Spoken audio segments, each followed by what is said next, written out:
As an Ignite? Yes. Okay. You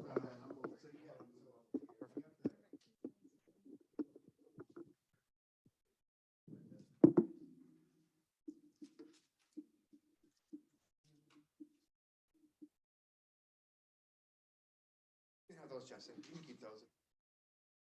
Oh, you found the other ones? Okay. Go ahead, Chris. I'm sorry.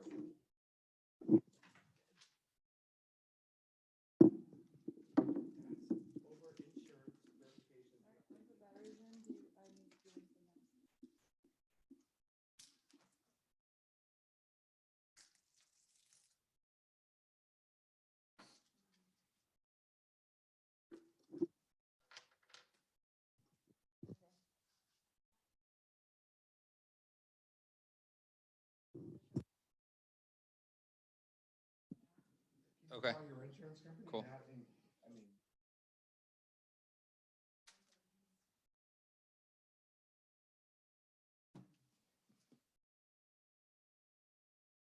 How many people are we going to have on here?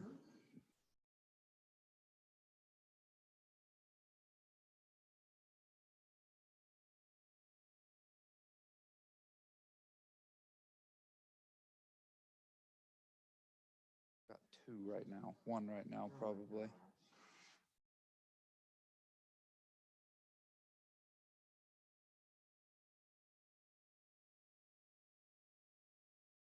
I don't think I've presented. No, I haven't done Ignite since last time, I think. So it wasn't me. I don't think so. Not that I remember. I'm pretty sure it wasn't. Does this come up?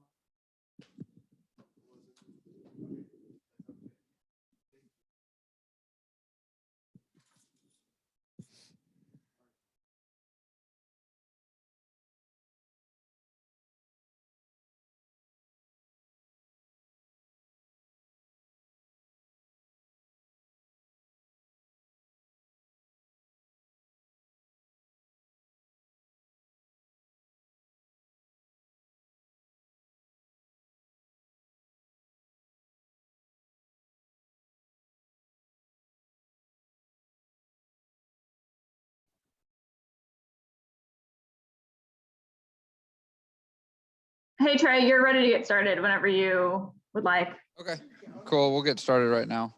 Okay, thanks. Can you hear me, Nicole? Yeah, I can hear you perfectly fine. Okay, cool. We are going to get going. Find seller leads is today's class. Find seller leads. Yep. We're going to have fun.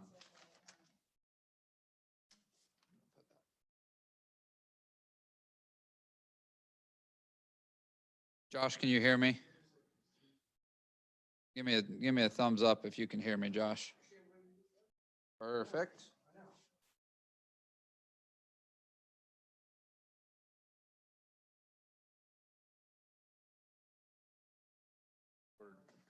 Ashley?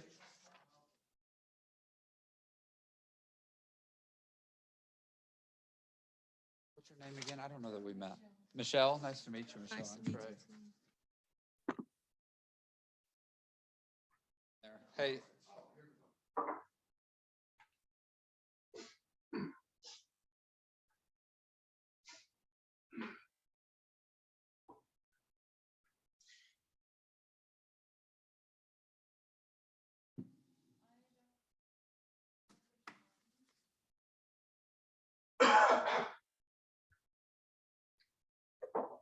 What's his name? I just forgot. Justin, that's right. That's right. We're gonna wait for a couple people to get back in here using the restroom. For everybody online. Is there a, hey, I can hear you, Josh. You go by Josh or Joshua? Josh. Josh? Uh-huh. Cool. Tell me real quick while we're waiting for everybody else. What in the world here? Tell me a little bit. We're going to do this for everybody, but while we've got you here, tell me a little bit about yourself so I kind of know what everybody's experiences and all that for today. Sure thing. I've been at USA Mortgage for a couple of years and have not I'll be starting next week. So no real estate experience other than I've flipped a couple houses and, so I've done some stuff on the side, but this is all new to me, but I've got a mortgage background. All right, fun, good stuff.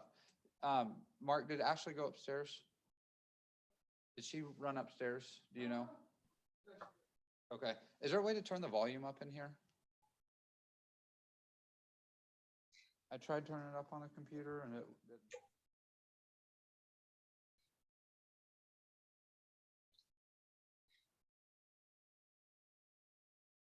okay. Hi. It is.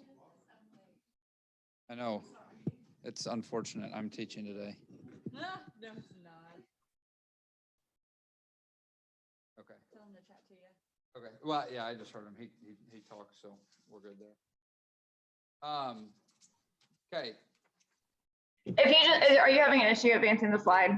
Everybody, what'd you say, Nicole? Are you having an issue advancing the slide? No, I haven't even tried yet.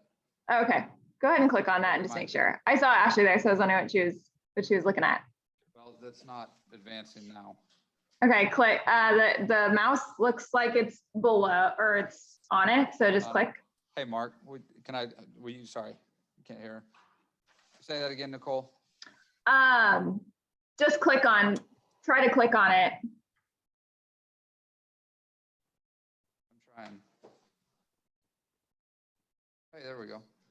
Got it? Cool. All right. And you do have the clicker there that you can use as well, unless it ran away. Yep, nope, I got it and it's working. Cool. I just need to click once. Okay, cool. And everyone that's in the room, please use the microphones when you are talking.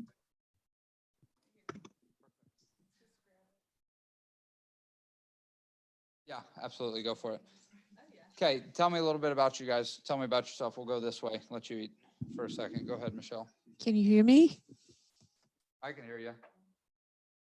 Okay, my name is Michelle. I'm a new agent. I just started a couple weeks ago.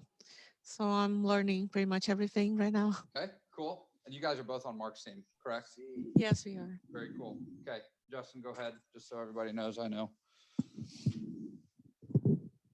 Hi, I'm Justin Johnson. I've been here since, excuse me, November. I'm on Mark Stewart's team. What else would you like to know? That's good. Tell me, actually, have you put a house under contract or had a house close? I have not. I've got appointments. Perfect. Rock and roll. Michelle, you said you've been here for 2 weeks. Is that right? Okay, perfect. Cool deal. And have you put a house under contract or closed the house before or anything? No, I just had one appointment. Okay, rock and roll. Perfect. Go ahead, Kay. My name's Kay. I've been with Keller Williams for a month, and then I've been in real estate for 8 months, and I've closed on 3 houses, and I have 2 under contract right now. Okay, very good. Awesome. So getting into this, for those of you I have not met, my name is Trey Watson. I've been with Keller Williams for 4 years, going on 5 now. I've been in real estate for 6. I started out at Remax for 2 years.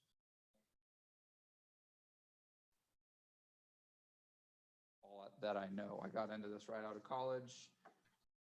So it's been fun, but this is all I know. I've never had a real job, so I enjoy it. Okay, so kind of going through today for you guys. I know I haven't taught a class with any of you guys yet. I really like questions. I hate sounding like a robot and reading things off of a slide. So probably what I'm gonna do here is what I've done before is I kind of bust through everything, all the information that's in the slides and talk about it a little bit. And then afterwards we'll have a Q&A, if you will, or just have an open discussion. We can also do that in the middle. So Josh, if you're on there, I think I'll be able to hear you. If you have questions, just speak up. Sure. If I don't address them, I've got the chat pulled up as well. The audio is a little bit soft in here. So send a chat if you have a question and you speak up and I don't address it. And we'll stop. So I just like open dialogue in here. I don't like reading stuff line for line every time. That way that we can, I mean, you guys have been doing it we've had appointments, we've talked to people. Josh, I mean, you are gonna get this more than a brand new agent, just being in the mortgage world. So, you guys speak up, ask your questions. We'll talk through all that stuff versus me just sounding like a robot up here. Is there anything before we really get started? When it comes to finding seller leads, and you guys feel free to ask any questions that you want, but obviously pertaining to finding seller leads, is there any questions or anything that you guys want to talk about before we really get started? Okay. Topics, questions, comments, concerns before we really dive into everything? No? Okay, perfect. You guys are making it hard already.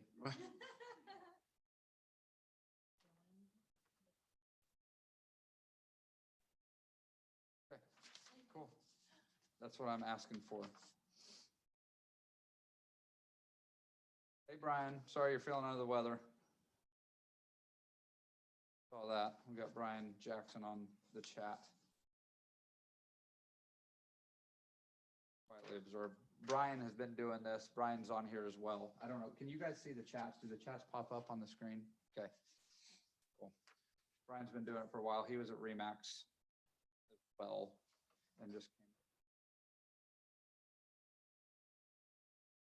Okay, so what we're focusing on today is, I think this is the same thing in pretty much every class, if I'm not wrong, but we're going to lead generate for buyers and sellers, primarily sellers today. The market that we are in, that you and Kay, you're going to know, Brian, you're going to know, Josh, you're going to know, and you guys have heard about it. The market that we're in is a very, very strong sellers market, to where we see that the sellers are getting the terms that they want.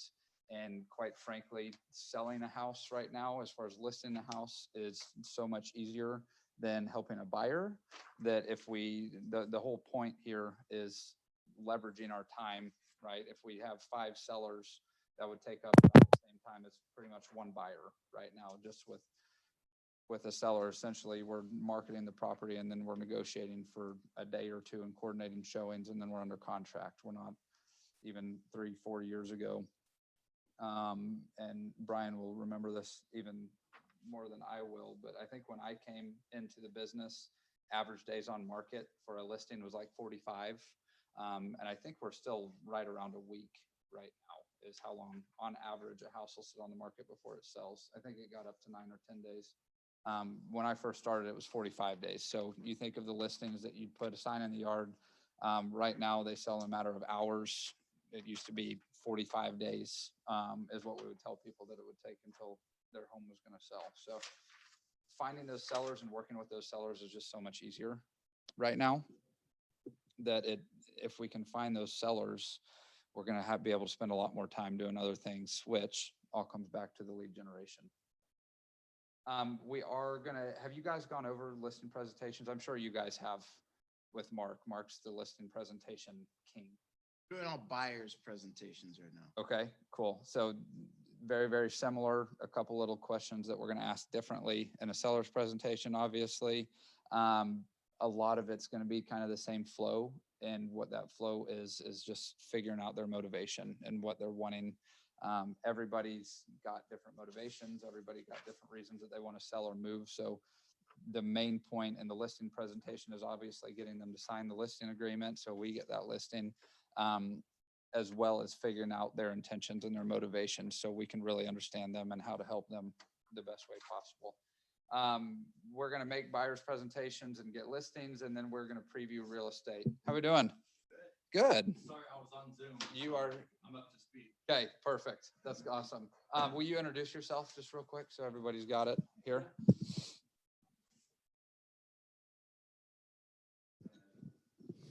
I'm Nathan Blanton. I joined in November. Cool. Just getting started. I do have one house under contract now, though, so Perfect. very excited about that. Awesome. Very cool. Is that a listing or a buyer? A buyer. Okay, sweet. That's awesome. We'll want to hear about that later on, I'm sure. So we'll talk about everybody's experiences, and the different, where we were just talking about, if you're on Zoom, you heard the differences between buyers and sellers right now. Whereas again, 3-4 years ago, it was not quite as lopsided with how much work each one was. A listing right now takes a lot less work than a buyer does. Years ago, it was less lopsided where we did have to market the property a little bit more and take more contract. So kind of the main thing when we're talking about finding seller leads, that's our grow the business side of things, right? We have a grow the business. We're working in the business versus working on the business. When we're finding seller leads, we're working on our business, trying to grow our business, right? We're adding more clients, which adds more dollars into the business. These four things right here are the main things that grow the business. The fourth one I want to talk about real quick, especially for you guys that are pretty new into it. Like there's not always a ton of time for this, but this is something that is really, really going to help you out on when you're working with sellers, which is preview real estate. What that is we are going to look at a certain amount of houses per week. And I'm sure you guys have talked about this in this class already. I know when I started, it was 2 houses a day is what I tried to do. And I still will try to go. It makes it easy when they're vacant houses right now with sellers having to have, 10, 15 showings in one day. It's hard to go in and actually schedule an appointment if that house is not vacant. But for a vacant house, it's super easy. Pull them up on the hot sheets in the morning, see which listings are new and which listings are vacant to make it the easiest, and go over and just look at the houses. Look at the price range. We're looking at the characteristics that the house has, the location, everything about that house. And what this is going to do, the more houses you look at, the better you're going to be able to determine value, right? Which is important, obviously, when we're working with sellers, because we are the expert and we're the ones that are coming up with that price for them. They're going to have an idea because they have Zillow or they have their neighbors that just sold their house. And so they're probably going to have a number in mind. And we are ultimately the expert to determine what that value needs to be. And part of our job is to be able to explain that value to them on why their house should be priced in a certain point. Once you start looking at more and more houses, you're able to determine what characteristics it has, what locations like we were talking about, and then you'll be able to really become an expert at pricing a house, right? So that's where the previewing real estate comes in. To kind of throw that one away and allow something else to pop up in your schedule. But that one's really, really going to help you, and that's going to develop your skills on pricing a house the quickest. So again, kind of what we're focusing on today, lead generate for buyers and sellers. So part of the first part of this is understand motivation. Do you guys have, Kay, do you have a seller's consultation packet or anything like that? Okay. Okay. And I know we've got them on our KW website. I don't know, have you guys looked at creating a seller's packet or a buyer's packet with a questionnaire kind of deal? Do you guys have that? Yeah.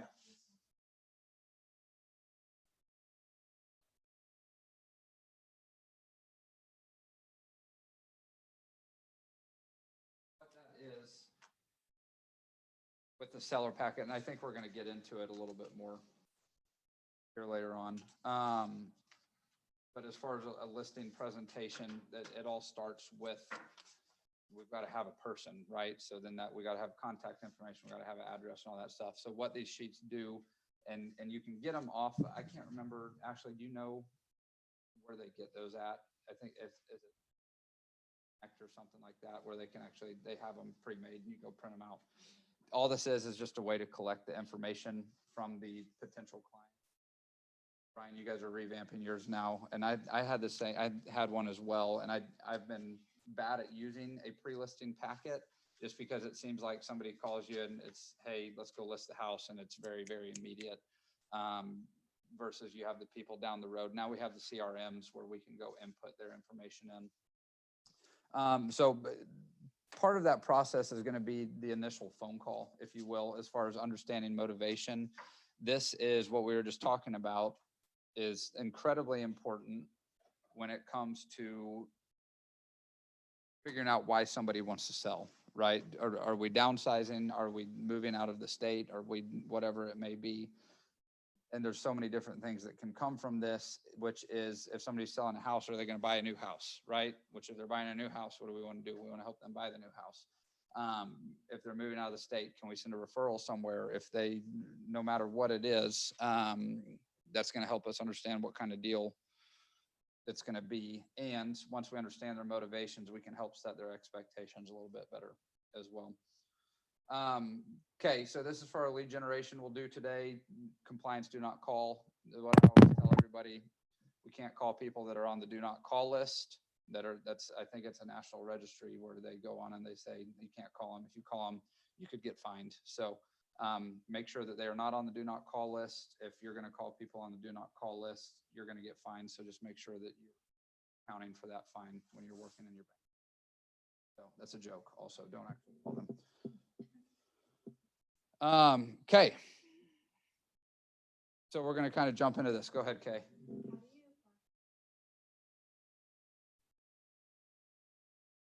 Yeah, you should be able to. I think you can just. I don't know. I've never actually, to be honest with you. Yeah. That's part of. So you have the different auto dialers, the Boomtown or Redfin or whatever else is out there that they just compile. A lot of those will run those numbers through there already. I've never used this because pretty much all of my business is through friends and family, and then friends of friends and family kind of thing, and expanding that sphere. So it's a lot of personal touches. I'm not necessarily one that's just going to go get a phone book and call people out of the phone book. That's going to be where you're going to run into this kind of an issue. So if you're calling people out of a phone book, that's where you're going to have to go on there and scrub that list.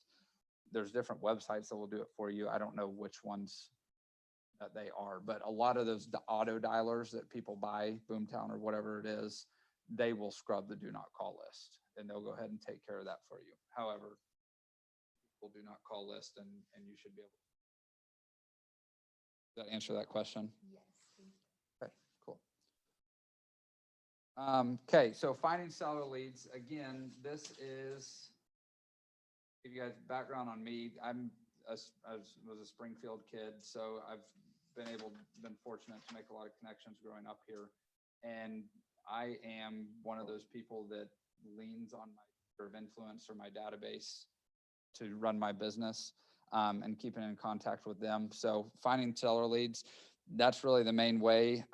You talk about marketing your database. In my mind, that's even social media, making posts on there, keeping in touch with those people that know you, and then growing that circle that knows you even more, from the circle that already knows you. So that's where calling the people that we know, asking, hey, who should I know? Who do you know that might be selling or buying a house? And then growing your circle from there. Daily 10-4 open houses. Open houses are a great way to find seller leads that not a lot of people talk about. When we think of open houses, we think of buyer leads more so, because we think that we're holding this house open. People are coming in to look at that specific house to buy. What people don't take into account is there's a lot of times the nosy neighbors that are in the neighborhood might be thinking about selling their house, and they're going to come check out that open house to see what it's priced at, what characteristics that house has. So when they turn on to sell, they're going to know what to price their house at. We'll get into that a little bit later, I believe. However, that open houses are such a great way. And I mean, there's agents, Paulina is the first one that comes to mind. There's a lot of other ones, Brandy Massey, that built their business based off of open houses. And I'm not going to say that's all they did, but I mean, they hammered open houses and they were able to create a huge business just based off of open houses. I think that there's actually a class. Is there a class on open houses? There is. Okay, cool. Okay, cool. I'll let them teach that. That is one that, especially as a new agent, can be super, super valuable, is getting in and doing open houses on a consistent basis. It does take one of your Sundays, and when you do it right, you are working that open house essentially Wednesday through Sunday. So it's a couple hours a day to go make that happen, but it's an incredible way to find those seller leads when you have somebody who's coming to buy that doesn't have an agent yet, and they've got to sell a house. And that's a lot of the times these people that are going to sell their house will start looking at houses through open houses prior to when they're actually ready to sell. And so that's a great way to get in with them early before they get too far into the process and go find another realtor. Referrals, obviously, I heard you guys talking about it when I came down. That's one of Mark's biggest scripts, is asking for referrals. Mark is the script king. I don't know that there's anybody better than Mark when it comes to scripts. He's awesome. And part of that script is asking for referrals. So when we talk about using your database to find leads, that's, a lot of people talk about cold calling, and we hear cold calling and we're like, man, I don't want to do that, because I don't want to just ask people if they want to buy or sell a house, right? We don't like when people are salesy with us. When I hear somebody, I answer the phone and it is immediately a salesperson, sales call. Most of the time I pretty much am just hanging up on them and not even hearing them out. So when we come from a place of contribution, what everybody talks about, we're asking who we can help. So instead of calling our database and saying, hey, you should buy a house, you should buy a house, you should buy a house, can I help you buy a house? You want to buy a house? The way that I like to do it is say, hey, call them for whatever reason we're calling them. Then do you know of anybody that's looking to buy or sell a house? So we're looking to expand our database through those people and asking them for referrals, just like you guys were just practicing when I came down. We're saying, hey, buy or sell a house. If you hear of somebody, will you send them my way, kind of deal.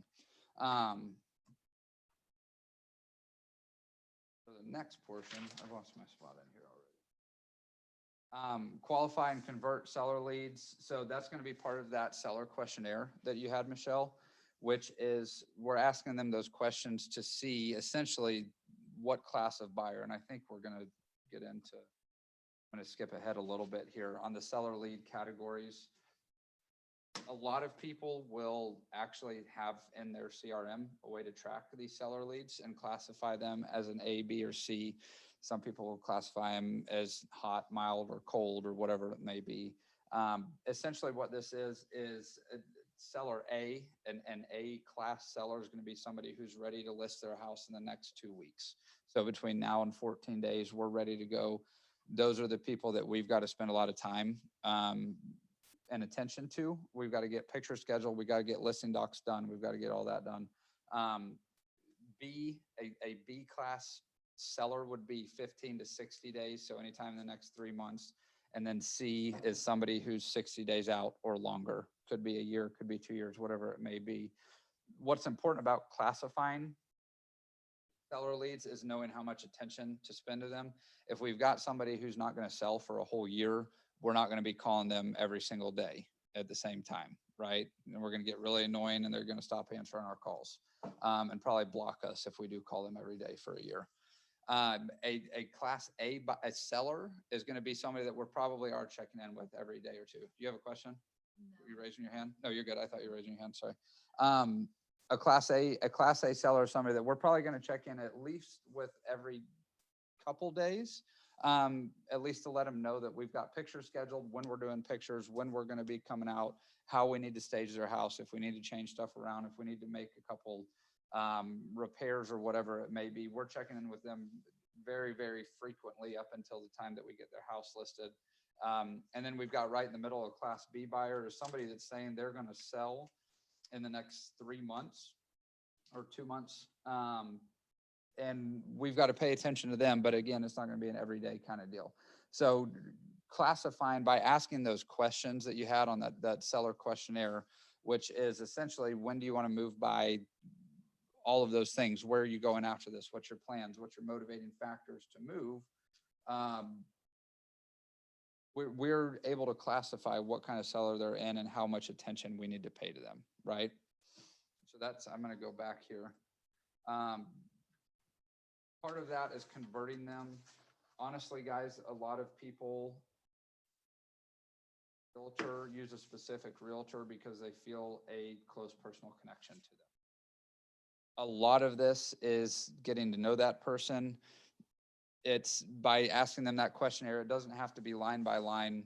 Okay, tell me when you're moving. Tell me why you're moving. Tell me where you're moving, blah, blah, whatever it may be. We're trying to get to know these people through asking these questions and finding the motivating factors for why they're moving. Are they pregnant, going to have a baby and need more room? Is their family growing? Is their family shrinking? Do they have a kid leaving for college and now they need less room? Getting to know them, the biggest part of asking them these questions is having a personal contact with them, and a personal connection to where they understand that we're here to help. And by asking these questions, we need to know everything so we know how best to help them. They're going to go with the person who they think is going to help them best, right? We're not going to hire an insurance agent if we think that they're going to charge us 2 times the amount of money and give us less protection over our house or car or whatever it may be, right? We hire a professional or a doctor, if you will. We're not going to go hire the worst surgeon out there to perform a surgery, right? Because it's cheaper, right? We wouldn't do a heart transplant on ourselves with a doctor that's not that good, even though we're going to save money, right? But we're probably going to die. Now, with that being said, selling a house, if we know that we're going to get more money, if we're going to get the best service possible, that's who we're going to go hire, right? So by asking these motivating questions or finding out the motivation of the seller, we're building that relationship with them to show them that we care. And then not everybody's circumstances is the same, right? Somebody may say, I don't care how long it takes to sell, I want the absolute most amount of money, while somebody else could come and say, hey, I've got to get this house sold tomorrow.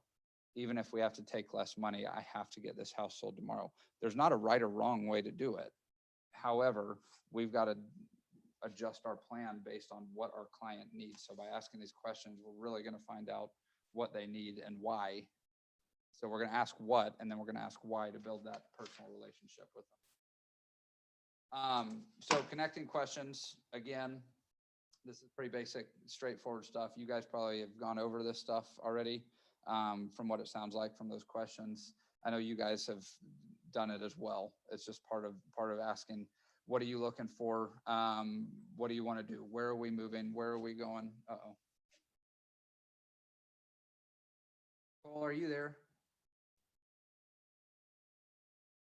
Popped up. Okay, I think it's fine. Why are we moving? When do you want to do this by? Again, guys, we're just building a relationship with these people. I think it's fine. It popped up and I pressed OK, so I think it's fine. Yeah, we're good. Okay, so we're gonna do some role playing stuff. I know you guys already got that in this morning. You're gonna get to do more of it here today. And again, we probably won't spend the full time doing this that they allot. However, I want to make sure that we do it a little bit. So part of, if we go back to these questions, Justin, if I'm talking to you and you're telling me that you want to sell your house, that's all you give me, then we've got to ask questions, right? Okay, tell me why you want to sell your house. Okay. Oh, yeah. Do we have one back there? I got a new job and I want a bigger house. Got a new job and you want a bigger house. Cool. Where's your new job at? It's over at Kraft Foods. Oh, cool. Okay. What are you doing? What are you doing over there? I'm in the executive suite. Oh, wow. I'm one of the administrative assistants. Okay, cool. So pretty good pay increase. So you're able to afford a little bit bigger. Yeah. House. Okay. Are you looking for more room in the new house, more space, or what are you looking for specifically? Yeah, I collect birds, so I need a lot of room for like an extra room for my aviary. Okay, cool. Are you going to need like big windows for your birds? Like, are they going to need a lot of sunlight? Yeah. There's some songbirds. Okay. How many Yeah. birds do you have? Well, one of them died yesterday, so 19. Sorry to hear that. That's tough. Well, that makes perfect sense about needing more space for your birds. Love that. Also love birds as well. I'm a big parakeet guy, so I understand that, the love for those birds. Tell me about the location of where you're looking to move. Well, I was looking like over at the east side, somewhere around the James River. Okay, so a little bit maybe southeast side, would you say? Sure. You want to have water for the birds. Okay, again, I'm not going to drag this out. We're not going to keep talking about birds. Love it. Parakeet. A lot of guys, I mean, it seems pretty basic, and it is pretty basic. We're asking why they want to move and what they want. It's not that, we're having conversations with them. And taking that, what a lot of people won't do is continue to ask why they're wanting to do something.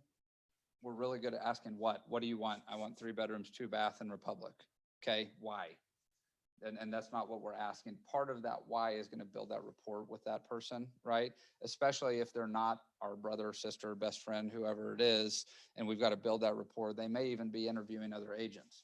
or why do you want to sell this? We want to move to Atlanta, whatever it may be. Cool. Why? Why Atlanta? The biggest part of this is the why, and then continue to ask questions after that. I think what I was taught that I really, really liked from the beginning was go three, you have your initial questions deep from there. Really solidifies that report. So Justin, where do you want to move? Over by Farm Road 164. Over by Farm Road 164? Yeah. Cool. What do you like about Farm Road, the Farm Road 164 area? There's a lot of big trees, and I'll be right there by the forest where I can walk around and go bird watching. Oh, cool. So do you like to be in nature quite a bit? Yeah. Okay, cool. What's your favorite part about nature? Well, I'm really into the birds, Got it. obviously. Sure. I Yeah. figured that was Like the to case. travel and bird. Okay, you guys get it. It's 3 questions. We're going 3 questions deep. I don't know why that rule is, but it just seems to solidify everything, and we're really digging in with people and getting to know them and building that personal connection. Okay, do you guys want to role play with each other? Sure. Okay. Buddy. See? Yeah, you guys already did it together. So you go back here with Kay. You guys go together. Ashley and I will role play. What's up, Kay?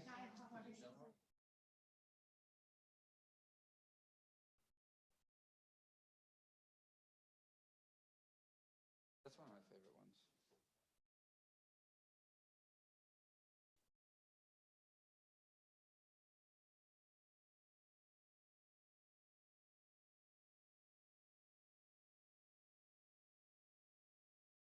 Okay. I'll get that back to you then. Okay, love it. Ashley, I I'm want to sell my writing house. notes. Well, You're gonna sell your house? we just want to, Yeah. yeah, we want to, Okay. What do you want a bigger yard for? well, we have a couple big dogs.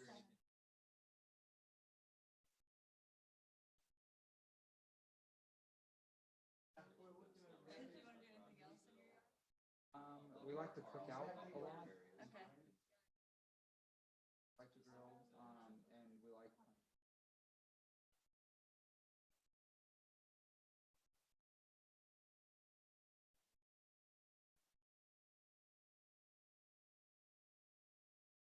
One for the master.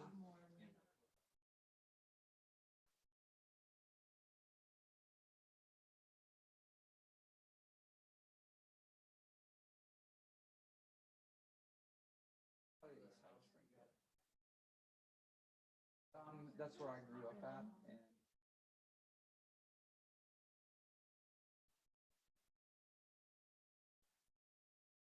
Be nice for the kids. yeah.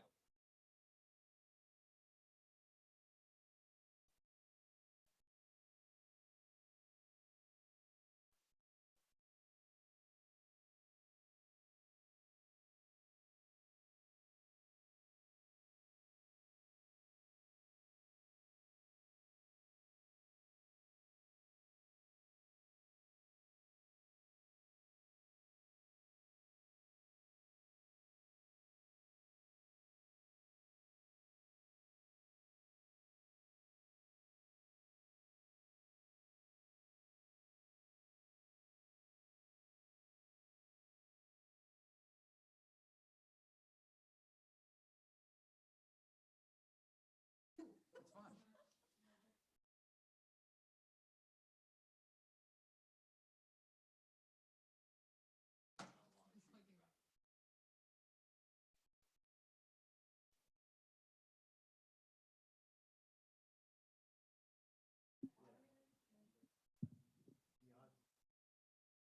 Like all the way, how close?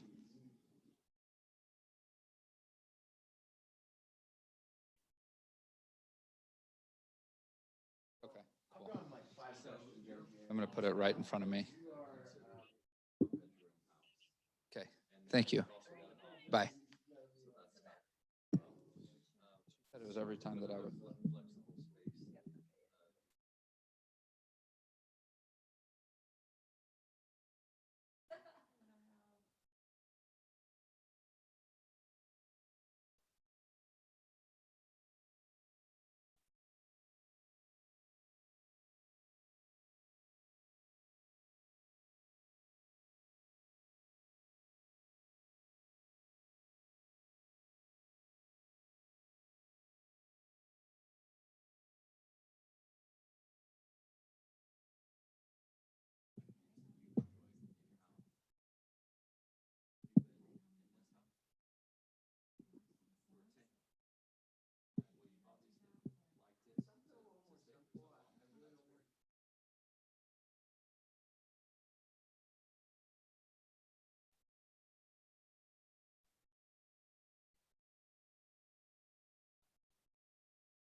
Just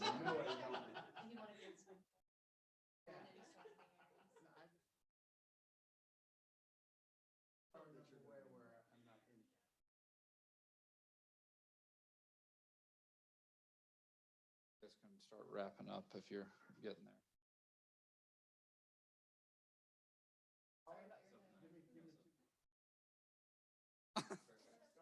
That's the most important question.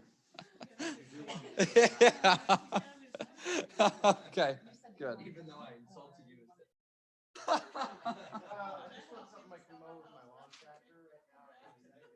you know, all the neighbors will be helping you get your house sold at least.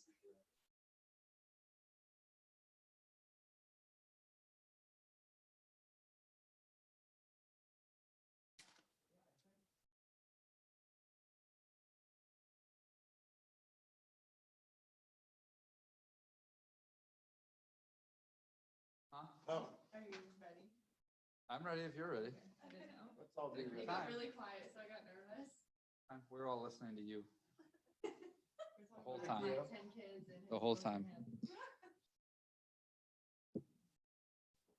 Okay, I know it's gonna be hard for you guys online probably to role play unless you got a dog or something to fake talk to. Tell me, everybody in here, and let's start, where's the mic set? Right there. We'll start there and we'll go around the room. I want to hear what was, and the question could have come from you or the person that you were talking to. Give me the best question that was asked throughout this past role play time period. Either way, where's the mic here? You want to go? You want to start? Thank you. Justin asked me with my 10 kids or I just found out I was pregnant with my 10th kid. Cool. So Justin asked me if I should, or if I've considered building a home rather than purchasing, because it's very difficult to find a house with 9 bedrooms. Okay, cool. Love it. And Good I wouldn't question. have thought about suggesting someone to build. Well, Also, oh, sorry, go ahead. yeah, no, go ahead. Go ahead. Finish your thought. This is just a question in general, I guess, that I have. Whenever you suggest someone to build a house, Mhm. how do you really do that, I guess? I mean, I've never worked with somebody wanting to build, so where would I come in if somebody's wanting to build a house? Okay, so Because I'm not a builder. let me clarify the question. Yeah. We are talking to somebody about building a house. Yes. Right? Mm-hmm. How can we be a part of that Yeah. transaction? Is that what we're asking? Yes. So number one, the easiest answer there is going to be, we can help them buy the lot. Okay. We get paid on helping them buy the lot, and then we Yeah. add value by finding a builder for them, putting them in Okay. contact with somebody else doing that. So Okay. first and foremost, we help them buy the The lot. lot. Two, if we have house, I mean, you think of all the building that's going on right now, Yeah. this is probably not going to apply quite as much, but if we're helping someone buy a new build, if that builder's already going to build that house, but we can come in and pick specific stuff, whether it's colors, countertops, whatever it may Yeah. be, we'll actually be able to sell that, collect the commission on selling the whole house if they're already building that house, kind of thing, right? So a great question there as far as suggesting someone build, right? Everybody online, Kay is not actually pregnant with her 10th child. This was an example. No kids for at least 10 years. Yeah. However, Justin suggested that maybe we build a house. Why? Maybe that perfect house is not going to be out there right now. Yeah. It's going to be very hard to find a house with 10 or 11 bedrooms if we want a guest room in there, right? What a lot of people would think there, this is a testament to finding motivation and truly helping someone, not having commission breath and thinking, how do I make the most money off of this person? But we're finding what is really important to them and truly coming from contribution to help them the best way that we know possible. So sometimes that is go build a house, even though we're not going to get paid as much, right? But if that's what's best for them, then that's what's best for them. I've also had people where I say, hey, it's going to be best for you to not sell right now. They've come to me and said, hey, I want to sell this as soon as possible. It could be an emotional reaction from whatever it may be. One of the best examples I could use would be they've only owned the house for a year and it's their primary residence and they're going to have to pay capital gains taxes on this, right? they don't realize that they're going to be paying capital gains taxes on this if they sell this if they haven't lived in it for the full 2 years, and that's not going to be what's best for them, right? They may have been in it for 20 months and they have 4 more months to live in it until they get out of the capital gains period where they have to pay capital gains tax on it. And sometimes for me, it would be going and saying, hey, I know you really want to sell this house. You're going to make $25,000 more if you just stay in this house for 4 more months, right? Versus saying, hey, let's sell it now. Who cares about capital gains? It's only 25 grand. You don't need it anyway, kind of thing, right? Sometimes the best possible outcome for a seller is not what benefits us. That's a great question, or a great thought process on how do we best help them. That ultimately is how you're going to build that relationship with them, right? If we're helping them and what truly benefits them, that's how we build that relationship and that trust. They might not use you right now for the next year or 2, but if somebody really trusts you, they're going to send every single referral that they have to you, and they're going to go out of their way to send you those referrals. So you might. I have a couple thoughts, and I'm wondering your opinion on this. Yeah, go for it. So under this scenario, if you have 10 kids, possibly pairing kids off and doing a five bedrooms for the kids, chances are you've got a couple that are the same age or boys. But the other thing is a referral partner, in this case, specifically like having your favorite custom home builder. And certainly if you're sending them, people to build, perhaps they can send you leads, and that would be something that would have some value. Absolutely. And that just goes back to, again, that's a great example of if we're helping people and truly coming from a place that we are looking out for their best interests and doing nothing but helping them, they're going to see that, and then they're going to return that favor. So that's an excellent example of how us just being good people is going to benefit us in the future. Plus, Josh, you think of somebody with 10 kids, those 10 kids are probably going to have to buy a house at some point too, right? So we help those people build a house. Now we've got 10 referrals coming here. We need 11 or 12. We got to keep going. 100%. And if they're having that many kids, their kids are probably going to have a lot of kids. And so it just keeps going. So love that. Great example, Josh. Okay, love it. You guys are speaking up now. This makes it a lot easier for me. I feel weird. Yeah. Couldn't you pair up with a builder? Hmm? And so you help the customer buy the lot, and then you pair up with a builder that's willing to give you commission on the price of home that the homeowner is building? Yeah, I've never done that before, but absolutely. That is an option. And that's something that a lot of people do. And I don't know the specific process for that. I don't know if you'd go to a builder and say, hey, I can refer my people to you if you give me a portion of the sales price or whatever. I mean, I'm assuming that's how it would be. I've never done it. I've seen a deal Absolutely. done where, it depends on the builder, but I saw one deal go through where the customer bought around $100,000 lot and then sold it to the builder for $1. And then essentially it was almost as a deposit. So then the builder built the house to their spec, but with their money, and then the builder sold it to them regularly. Interesting. Okay. Was there a real estate agent involved in that transaction? Do you know? There was, and it wasn't my deal, but it was more like that I heard the example talked about in the office. Because that was sort of a new way to approach it.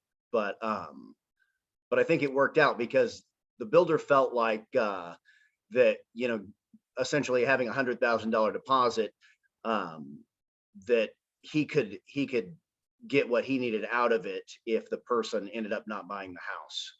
Sure. Yeah, that makes perfect sense. That's interesting. That's a pretty creative way to go about that. That's cool. So again, same thing. We're figuring out, we're solution maker here, right? We're trying to figure out what's the best solution for everybody. How do we help people to the best of our ability? And when you do that and you truly go out of your way, even if it doesn't completely benefit you in the here and now, it will turn around and benefit you in the future. So absolutely love it. Thanks, guys. Okay, so we're going to move on to pre-qualifying sellers. thank you guys for jumping in and asking questions. That's how I want it to go. So keep doing that as they pop up. So pre-qualifying sellers, I'll run through these bullet points here real quick. We're understanding the seller's motivation. Again, I know I've kind of pounded on that from the beginning. That in my mind is the most important thing here, is understanding the sellers so you know how to best help them. And then once we understand that, guys, the biggest thing here with people today, we love, and I know this is ironic coming from me who's sitting up here listening to myself talk. People like to hear themselves talk, right? They like to be heard. They like to feel understood. They like to feel like, hey, this person gets me. And a lot of the time, that's who they're going to go with, whether it's your realtor, whether it's your banker, insurance guy, whoever it is. If you feel heard, that allows you to build a very, very deep and meaningful connection with that person, right? You have somebody validating your feelings. This is a huge transaction, and this is incredibly stressful for a lot of people. And most people that are going through this, right? Even the people that have done this 3, 4, 5, 6 times, it's still stressful. It's a lot of money and it's a lot of moving parts going on. So if you can not only understand that seller's motivation, but then also validate their feelings for why they're being motivated to sell, it's just going to allow you to build that personal connection with them so much more and understand them, and then them be able to understand you. The next step is position yourself as an expert. Obviously here, this is where we have to be prepared, and we have to learn, and we have to know every little detail that we can know, so that they're going to feel like they're heard and they feel a deep personal connection. 2, they've got to know that you're actually good at what you do, right? It doesn't matter how deep your connection is. If you suck, they're not going to use you, right? Just like anything else in life.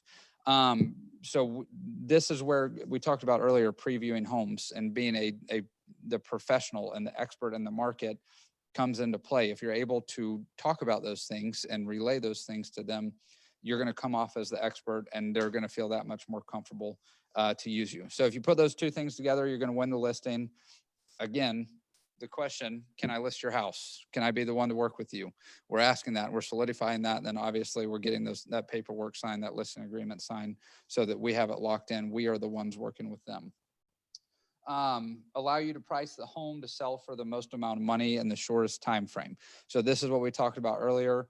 If we know what we're talking about and other people feel like we know what we're talking about, they're going to trust us. Okay. If we've got a house that the comps say 150 and they want to list it at 250, we've got to be able to explain to them why their house is not worth $100,000 more than what it should actually be worth. Right.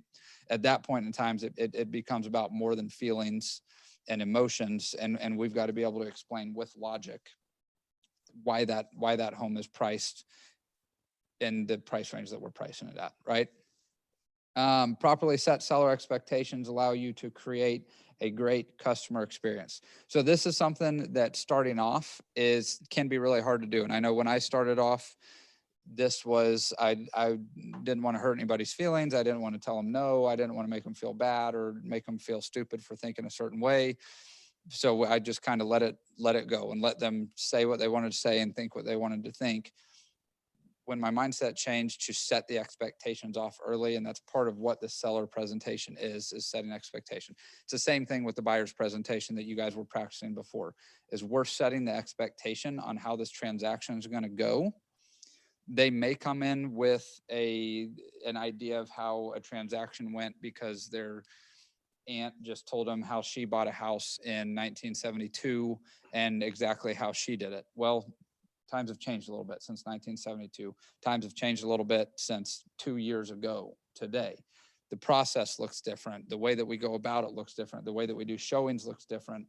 The way that we receive offers looks different. If you would have told me 3 years ago that we were going to list a house on Friday night and we got an offer Friday night and we're going to tell them no, and it was for $5,000 over asking price, and we're going to tell them no, we're not accepting your offer tonight, we're going to wait till Sunday, I would have called you crazy.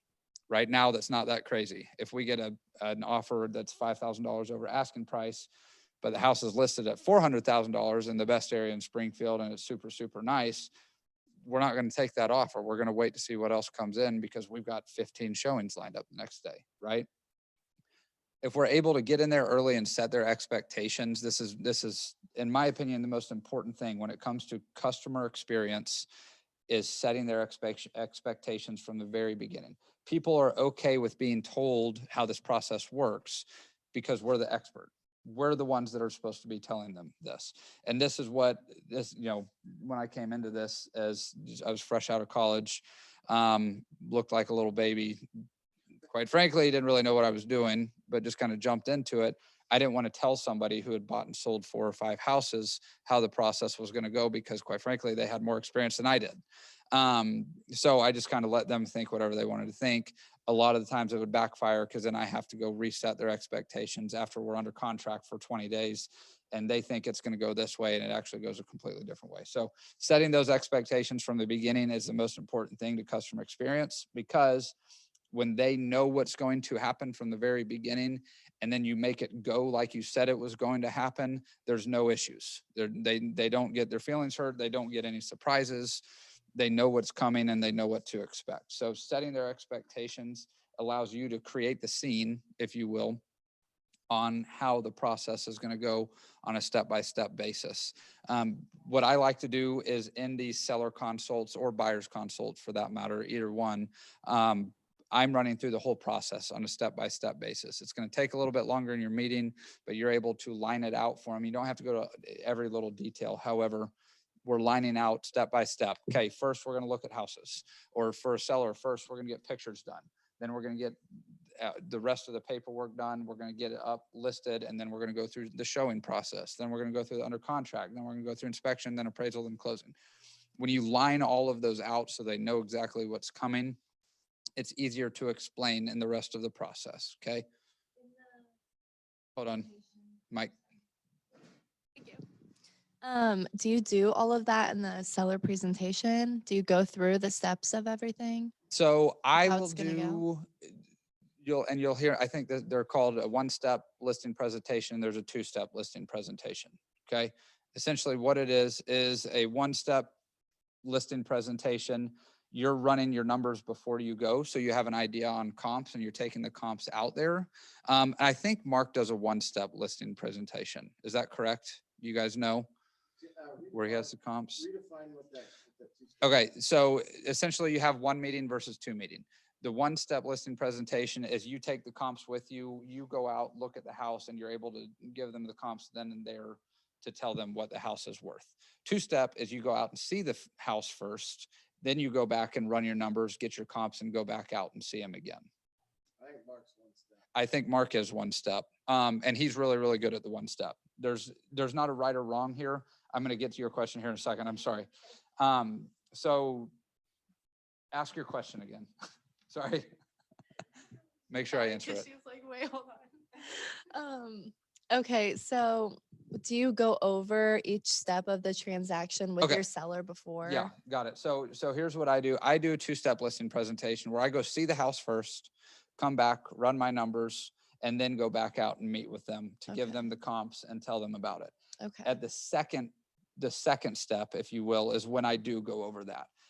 The first step is just for me to see the house, so I know exactly what I'm dealing with, so I can be an expert on it coming back and tell them why it needs to be priced in a certain way. When I go back out there, I'm telling them why it needs to be priced a certain way, and that's when I go full blown into the listing presentation of trying to get them to sign those documents. Okay, signing that listing agreement. When I'm doing that, that's when I'm walking through. So I'm going to walk through what the process looks like. So I get them in the mindset. We're talking about what does this process look like with me as your agent. Essentially, I try to have, before I determine a price, I try to have them signing listing docs. And I actually don't determine a specific price until a day or 2 before we actually list the property. Oh, really? I'll give them a price range Okay. in that first listing presentation.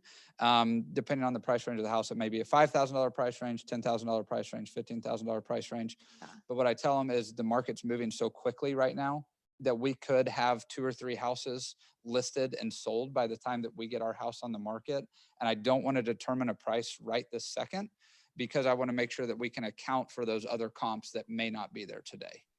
Okay, Does that so make do sense? you redo the comps, I guess, 2 days before it goes Yep, live? I'll go pull the comps to see what other houses have been added. If there haven't been any, then we can determine price. If there have been other comps added, then we can go back and add those in to our initial number reading, if you will, to see what we're gonna list it at. Okay. So, And do you like, for your seller presentation, do you bring like papers or do you do like a PowerPoint or like how do you do yours? so I know Just do we've- it by like mind. honestly, Yeah. mine's from memory Okay. at this point, and I Yeah. really don't have a set script. So again, Mark is the king of scripts, and he is step by step. Yeah. And he is that high D, here's what we're doing, here's what we're doing, here's what we're doing, here's what we're doing, which Yeah. is incredible. Definitely. For me, I don't do things like that. I don't have the set paperwork like Yeah. he's got. I probably would be more organized if I did, Yeah. quite frankly. However, at this point, I'm going to look at the house. I'm going to hear why they want to sell the house. Mhm. That first step is for me to create that emotional connection with them, right? Okay. To hear why are they wanting to do these things, and what is their thought process on it.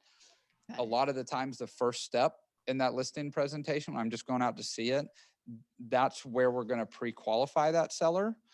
If I get a call, somebody says, hey, I want to sell my house, my first question is, great, when can I come look at it? Right? I'm not going to overly dig into them on the phone on why they want to sell. I want to get to them in person and talk to them that way, so I can really, really establish this emotional connection to figure out why they're wanting to sell. On the flip side of that, when you're out there and you're doing that, you can determine pretty quickly if you're not going to want to work with these people. If they're, Yeah. again, if they got a house that's worth $100,000 and they're saying, I won't take anything less than $500,000. Like, okay, Yeah. good luck. Go post it on Zillow. I'm not going to waste my time Yeah. with this. Call me when you're ready to be realistic, kind of thing, right? Yeah. Anyway, does that answer the basis of your questions? Yeah, it does There? definitely. I Okay. never had really anything. I mean, at my previous brokerage, I kind of had like a folder to give to my clients, but I never like really set up like a presentation, I guess. I just kind of talked to them about it. And Yeah. like once I get there, I'm really good about carrying on a conversation and like getting the point across, obviously. Yep. But like I think I need to be a little bit better about like giving them a set process, I guess, that they're going to go through. Well, 'Cause I had that issue a little bit recently, actually. My client was confused because we're in our contingency okay. and there were 2 inspections going at the same time and he felt like it wasn't going in order, but it was. And I'm like, great, what did I not do to explain to him that it is going in order? And Yep. he like took the initiative to cancel our other inspection on the house that he's buying Yeah. because something went wrong on the inspection with his house. Yeah. So he thought that they were like the same thing and they weren't. So I just feel like I messed that up and I should have explained to him maybe a little bit better on how it goes. Okay. So it's just setting the expectations and it's setting Yeah. the structure, right? Yeah. And so it's so easy for us because we deal with this on a daily basis Yeah. that we know what's coming. We know what we're going to do. Hi, Mike. Mike's coming down the stairs. It's so easy for us to do this because we know it like the back of our hand. We know what the process looks like. We know what steps come in which order. Yeah.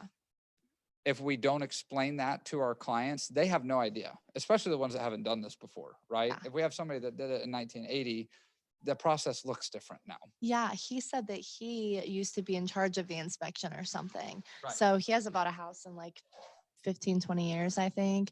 And he was like, well, I think we need to do it this way because I've always done it this way. Yep. So then I was like, oh gosh, I didn't know what it was 15, 20 years ago because I was running around on the playgrounds. Right. And it's totally different. And when we take the initiative to set the expectations from the very first meeting Yeah. and take control, that's what most people are looking for in a real estate agent, For sure. right? Or a professional in that sense, is we're looking for somebody that knows the process and that's going to lead us through the process. Yeah. Okay. In both my seller and my buyer consultation, I will tell them that I'll refer to myself as a leader.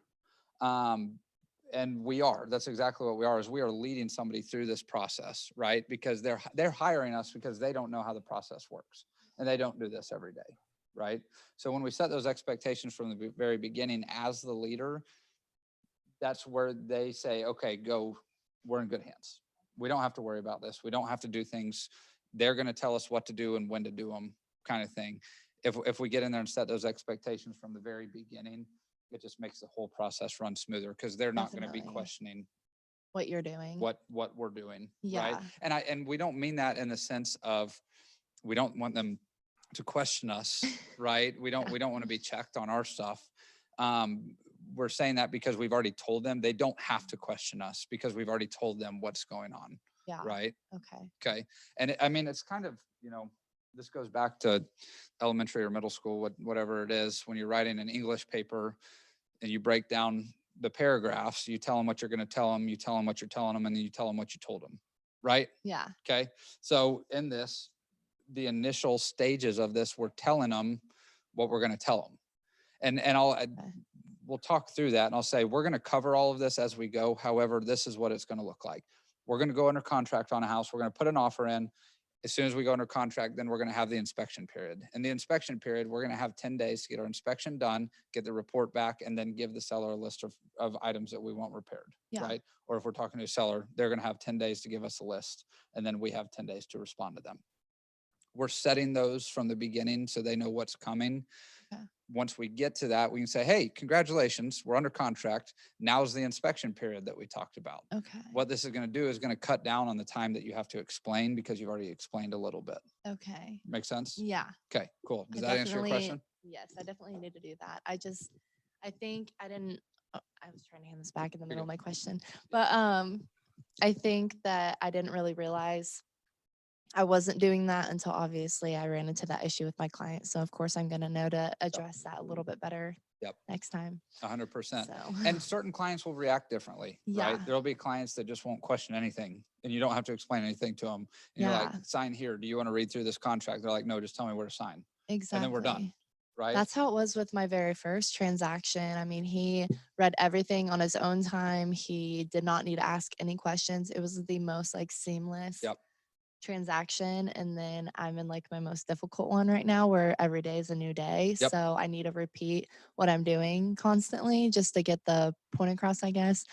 And there's a lot of people that need that. They need the reassurance. Which is okay, but it's just a little bit more difficult. 100%. It just takes more time. Definitely. So that's where if we set it from the beginning, you're going to do less explaining on the back end. Okay. Right. And there's going to be less emotions because they know what's coming. For sure. Right. Okay, cool. Thank you. Yeah. Okay, cool. Yep.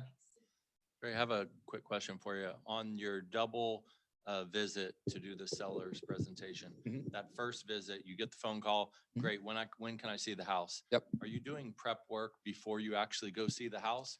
Or are you truly just going in, meeting the people, seeing the house, and then you're doing all your prep work before the second meeting? Yeah. So I will do prep work before.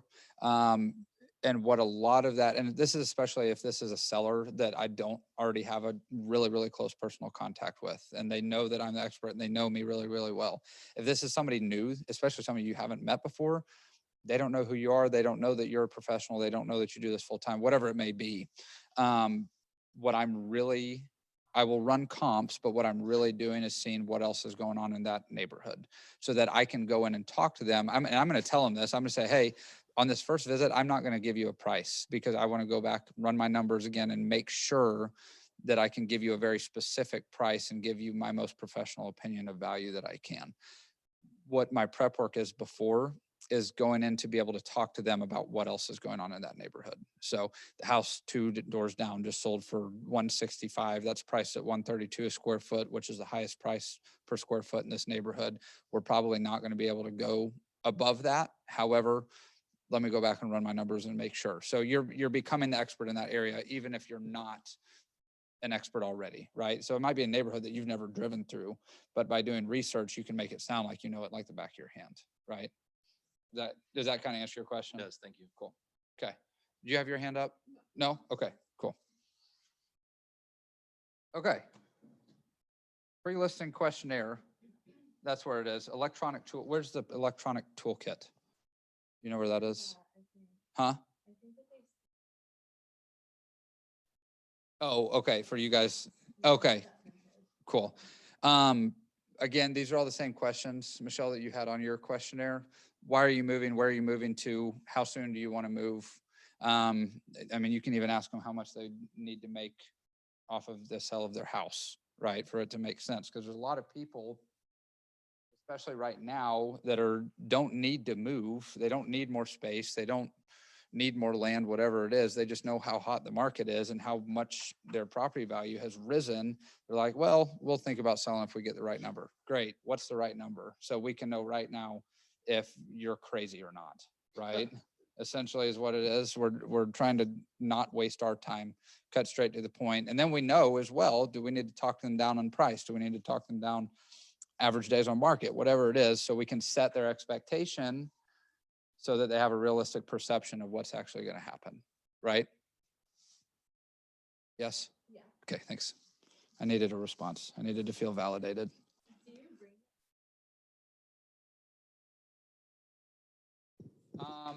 For me, I used to have a sheet like that I would fill out for them.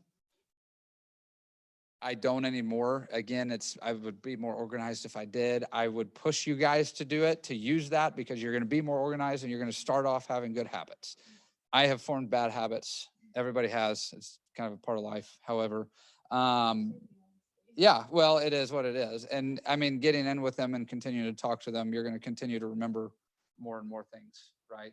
Yeah. I would have one of those if I were you. Okay. I would.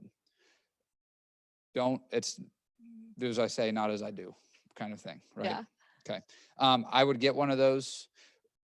We also have essentially it's just a sheet with their contact information. So the sheets that we use is our initial meeting. We have their contact information sheet. It also has birthdays, anniversary dates, best time to be contacted, how to be contacted, email, cell phone, text, whatever it may be. Have that sheet so you can collect all their information. So then you can go put it into command and create their contact and get their stuff going that way. Yeah. And then you have the questionnaire of why are you moving? What's important here? And that's just part of sitting down and talking to them. Okay. Kind of And thing. you, which I know it doesn't really matter, but Uh-huh. do you usually, you're the one that fills it out, or do you give it to them to fill out for you? Their contact information sheet, I'll give to them for them to Okay. fill out. Okay. As far as their questionnaire on why they want to move, that's kind of sitting Yeah. down and I'm taking notes throughout that meeting. Okay. Yeah. Cool. Answer your question? Yes. Perfect.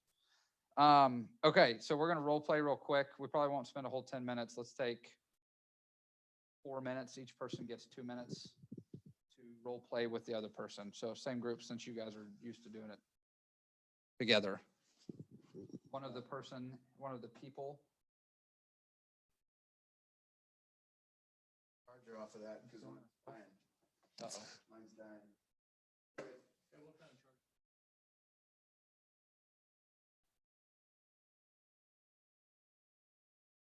You have another question, Kay? Sorry. Okay, you're good. Okay, we're gonna take 5 minutes and role play real quick on, you guys online, go in the bathroom and look at the mirror and ask yourself questions.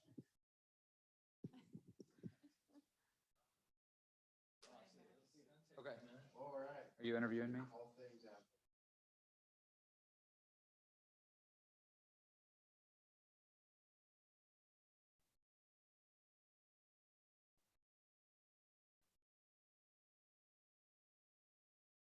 I've done it pencil and pen or pen.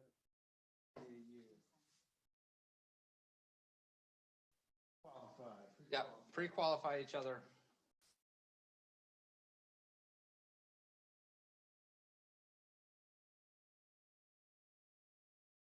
I'm like, like, is my right leg just like dead leg?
Thank you.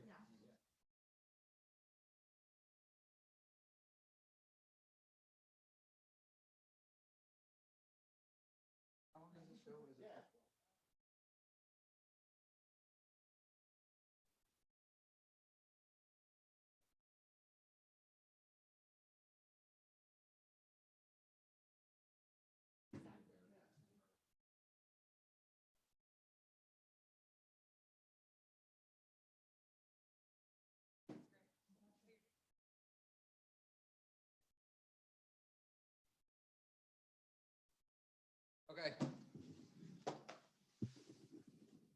Again, best question that was asked during that time period. Aha, that they are figuring out about a listing presentation. I'll take one, the microphone. Okay, go for it.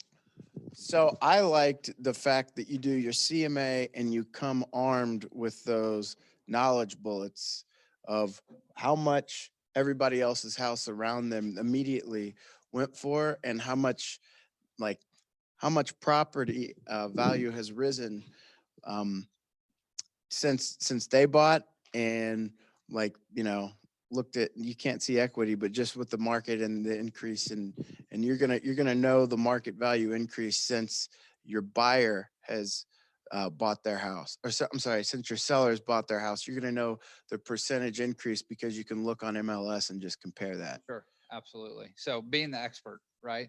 If we can boil it down to one easy thing, we're preparing ourselves to be the expert, to be able to talk about it and communicate that. So love that. Anything else? No? Okay, anybody over here, right side of the room? Any thoughts from our role play that we just did?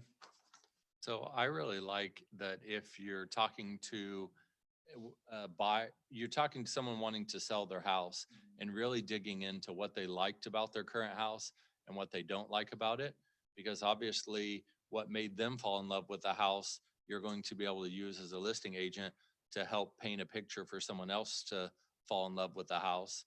And then I think it's also just as valuable to find out what they don't like about the house so that you can see if there's ways around that, or if you need to make adjustments. If they hate the fact that the kitchen cabinets are, light oak colored, then maybe we can get the kitchen cabinets painted or something. I love that. And that's such an important question.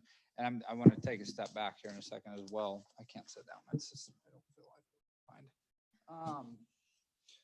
So that's an awesome question. The question of what do you not like? And that may be even more important than what do you like? What do you like? People are going to see the things that they like, right? And we can point them out, but what do you not like? So what can we change for the future? One, two, if they're buying a house, if they're going to turn around and buy a house, then we're going to be able to say, okay, well, then we definitely don't want those in the next house, right? So you get so much information from that. A question that I heard you ask in the first role play that I loved is a question about the neighbors. Okay. And we joked and you said, you're the annoying neighbor in the group. Learning about the neighbors does a few things. One, it tells you about the area a little bit more. Two, there's your referrals, right? There's more leads for you.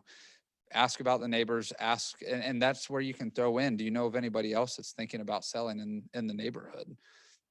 And you're going to be able to get to know that area a lot better. One, two, you're going to find those people that may be selling. So that's an awesome, awesome question. When you're looking at for me, if we're doing a one-step listing presentation, or I'm sorry, a two-step listing presentation, on the first one, we're learning about the house, we're learning about the area from them on stuff that we don't know, asking about the sellers to find out, hey, is there anybody else who wants to sell here, right? Doing that. So love those two questions, love those two things there. Anything else? Do you have anything you guys want to share? Any ahas from that? Nothing? Ashley, do you have any ahas? No? Okay, cool. Okay, so we're moving on to the listing presentation.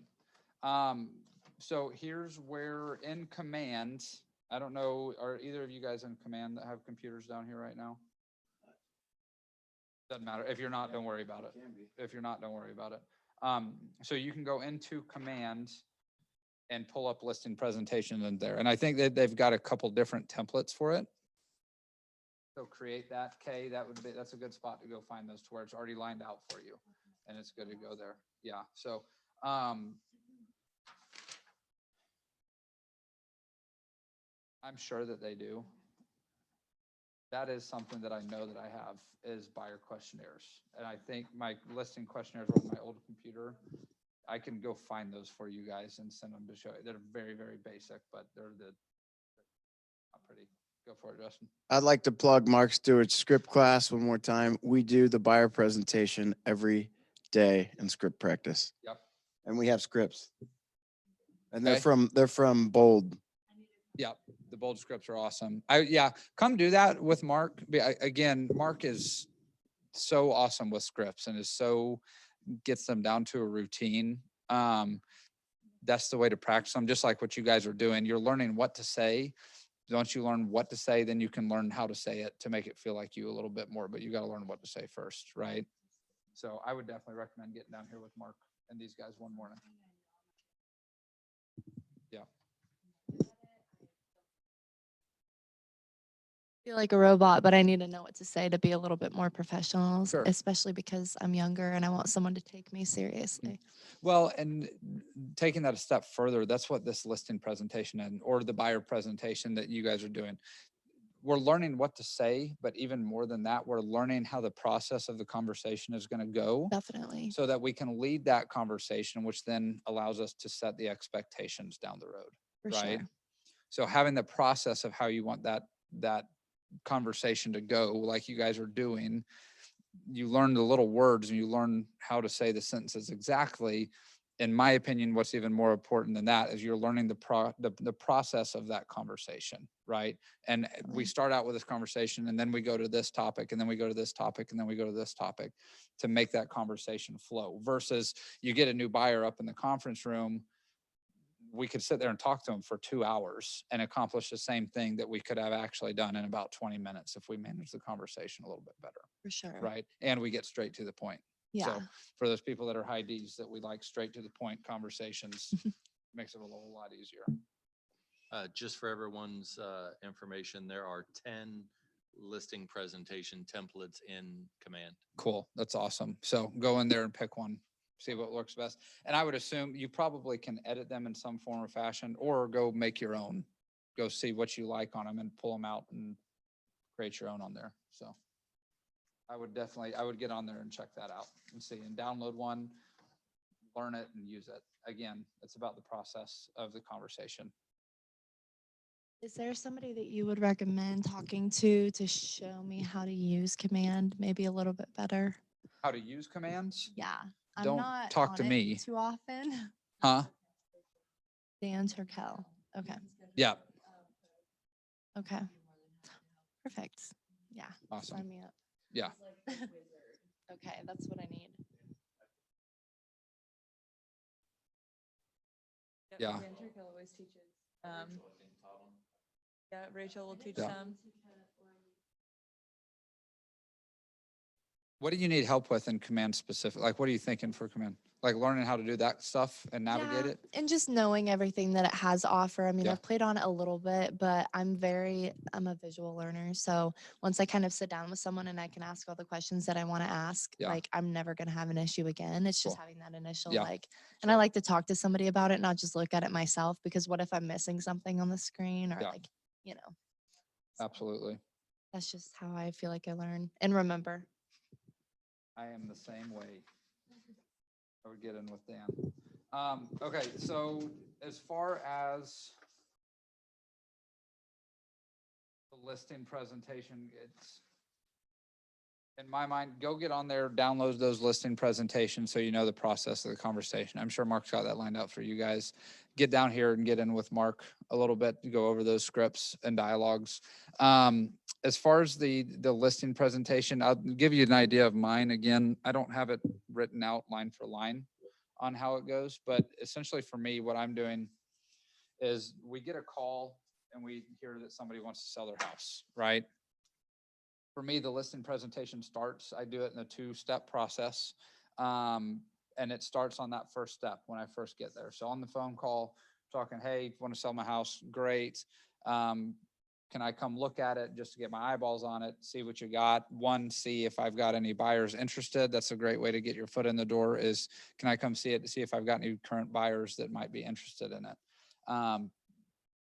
Yeah, sure. That's also going to help me get an opinion of value so I can get my eyeballs on it, so I can see exactly what you have and how to compare that to other comps that have sold in the area. And then we can determine a value from there. And on the phone call, I'm telling them, hey, what I'm going to do is the first time I come out, I'm going to look at the house. So then I can go back, run my numbers and come back out and give you a true opinion of value and how the process is going to work. So I've already told you a little bit on that the first step of that. I'm going in to look at the house and create that rapport with them, right? I want to see what the house is. I want to see what I think it's going to be worth.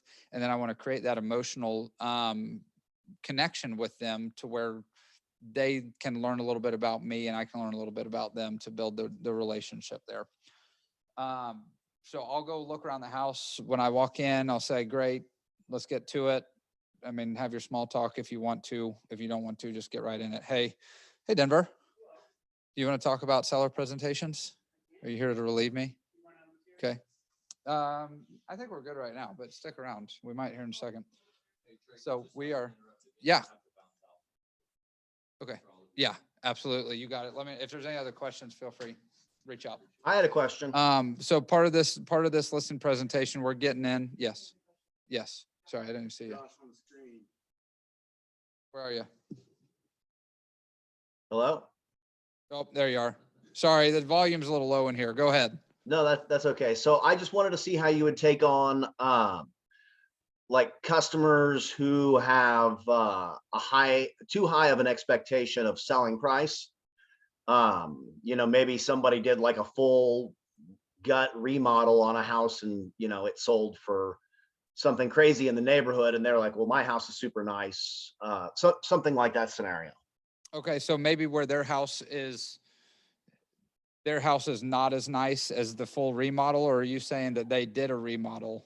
Yeah, and no, then I'm saying like, you know, maybe they've painted their house, but it's, you know, it's a 70s built home and the other house has literally just been gutted and maybe that house got 400,000 and they're like, well, it's the same square feet. Why can't we get 370 when really it might be 300,000? Sure, like absolutely. Great question. So you run into that a lot. I mean, you don't often come across somebody that says, hey, I want to sell my house for $100,000 under market value, right? It's typically the other way around. Right.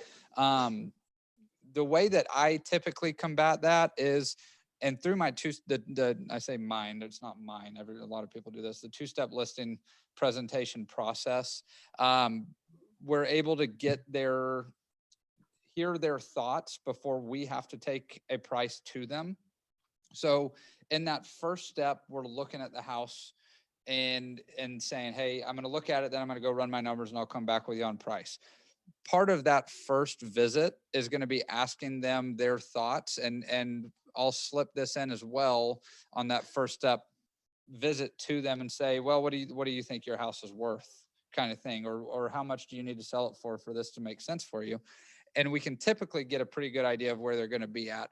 That way we can go back, actually run our numbers, get our presentation together and come back out to where we can print the other comps off. Mark's really good at this. In Mark's presentation, he'll print out 3 comps from the MLS and hand them to them. And now you could look them up on your phone and show them pictures of the other house to say, hey, here's what this looks like. Would you say that this compares to your house?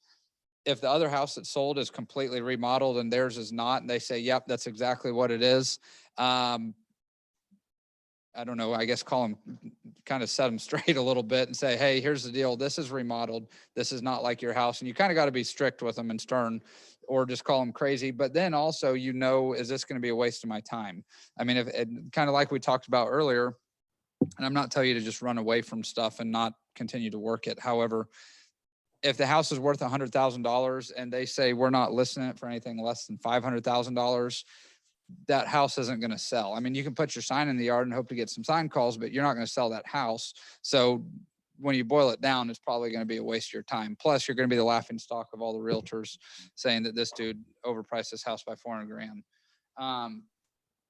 When they come to you and they say, well, my house is worth more than it actually is, that's a great time to ask why, and continue asking the question why. So earlier we talked about digging 3 questions deep into each topic. And this is where you can really dig into their emotions. More than likely, when they think their house is worth so much more, it's an emotional value that they're putting on it, because they spent all their time here and their kids grew up here. And well, those countertops are custom countertops built by my grandpa. And it's like, well, that's awesome, except for they're rotted and falling apart. So they're not really worth that much, unfortunately. And you got to be kind of direct with them there. But when you dig into their emotions, it's much easier to get them to self-discover that their house isn't worth as much as what they're going to think it actually is. And a lot of that is just showing them examples of what the other houses are. So that's part of taking comps to them that have sold, is to be able to say, these houses sold for this much, and here's what they look like, and be able to show them specific examples. 9 times out of 10, they're going to say, oh yeah, I see what you're talking about. Our house really isn't worth that much. The 1 time out of 10 where they're going to call you crazy, it might be best to just run away from those people. So again, that's 1% of the time I'm telling you to not continue pursuing a listing. The other 99 times out of 100, continue with it. So I know I bounced around a lot, Josh, there. Does that answer your question, and or what other questions do you have relating to that? No, I think that absolutely makes sense. No, I think that's it. Okay. And I will say that part of this, so, okay, we're going to go back to setting expectations, your favorite topic. A lot of this, Josh, is setting those expectations from the beginning and telling them how you price homes.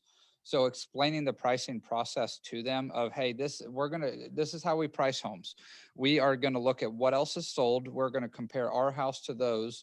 And if those houses that have sold is nicer than ours, we're going to be priced less than them, but then we're going to find the houses that we are nicer than, and we're going to be priced higher than them, so that we can compare down to a specific dollar amount what our house is worth compared to what else has sold. Right. So it's kind of those comparables. And once you explain that from the beginning, again, 99 times out of 100, if you establish yourself as the expert, like we talked about earlier, they're gonna respect your opinion more than their own, if you will, in the nicest way possible. Does that make sense? It does. Cool. Okay. Any other questions there? Okay. I know I just rambled on a little bit. Okay. So we've explained pricing. We then go back. That's when we pull our comps, and we're going back for the second visit to sit down to show them the other comps. Again, at this, so we explain the pricing process in the first step, or our first visit to them. And then we're going to come back, bring the comps, and re-explain the pricing process, being able to lay out the comps and say, here's what's sold here, here's what's sold here, here's what's sold here. Our price needs to be right in the middle of these two because our house is right in the middle of these two, and explain that pricing process with the comps. Again, Mark is really, really good the way that Mark does his presentation. He lets them pick out the house, the comp that's most like theirs, and says, okay, then that's where we need to be priced, kind of thing. So really, really cool. Excited for you guys to get into him.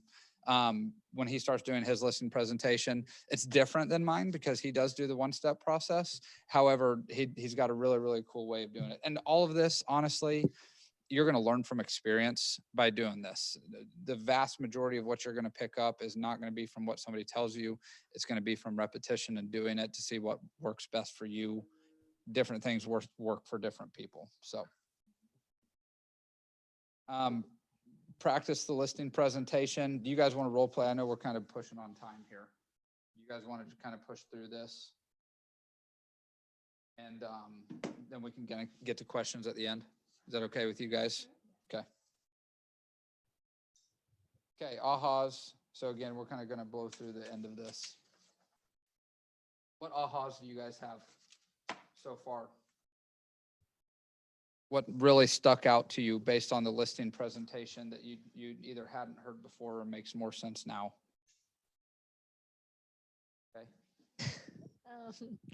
I guess my aha was just doing a better job of setting expectations for my client, Cool. Okay. That's a especially big one. because it resonates with who I'm dealing with right now. So, Hey, got it.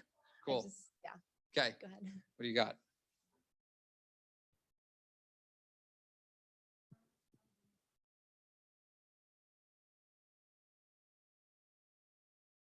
Uh-huh. Sure.